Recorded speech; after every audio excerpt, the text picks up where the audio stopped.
parent. You were at a wake earlier for Daniel. Right. Daniel Barden. Daniel Barden. You were a friend of the family. That's the family we're closest to, and the family very much wanted me to deliver something tonight.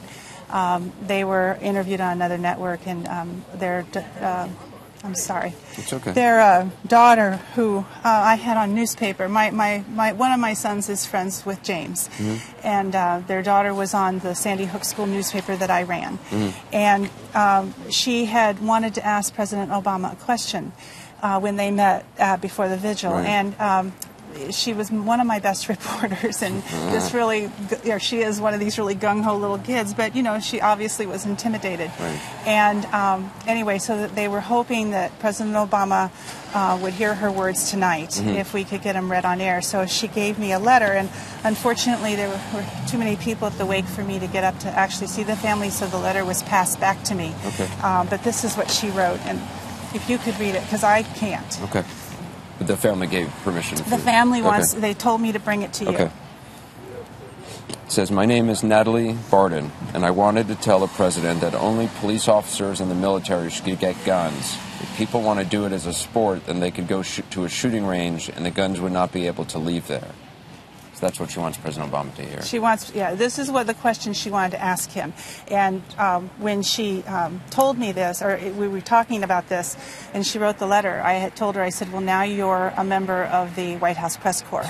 And she giggled at that. And that was really good, because she wants to make a difference. And this was her little way of making a difference. And in a kind of one of those wonderful things, it's helping her heal, because now she can make Daniel's life count for something and try to get this to the president and then hopefully to Congress and everyone else. Well, you can tell her that the world has heard her letter tonight, and hopefully the White House has as well. I will. You were telling me earlier at the memorial service, I mean, conversations are already being had here about that something has to come out of this. That this cannot go. Over and over again at this wake, I was standing with people and also in other conversations, and everyone is saying, we have to make this count for something, we have to make change. And there's lots of different things happening to try to do that, but the most important thing that everyone's talking about are three issues: mental health, gun control, and safety, school facilities. And everywhere you go, that's what people are talking about. And so, you're hearing civil conversations. I am. I'm hearing civil. And actually, earlier today, I was invited to be part of an online panel, and I was with a gun proponent and a woman out of Virginia Tech, the English teacher in that situation, and several others. And we had a civil discourse online for about an hour. And that's what we need to do, is have that civil discourse so that we can find the solutions. It's not just one thing. It's a multitude of things, but we'll never get there if we can't talk to each other. But the idea that, the media will go away and things will just kind of quiet down and nothing will change, that would break the hearts of people here. Somebody called me Cinderella, because they thought that my trying to get this message out and trying to keep this in the forefront for our politicians would never happen. I say it can't.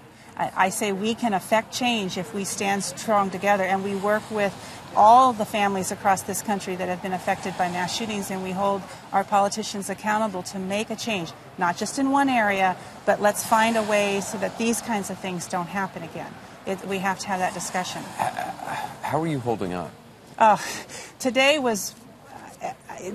took me off guard. Our schools were 2 hours delayed, and I have my 7th grader, so I drove him to the bus stop just because, and all the moms were there, and I was just crying, and I didn't see that coming, and telling my high schooler goodbye when he drove away. And then suddenly everybody was texting me, and all the moms were crying. And I think it was not just the fear of sending them to school, because I truly wasn't afraid of that. It was just that we're kind of returning to normal, and that doesn't feel right. And then I think we just sort of collapsed because of that.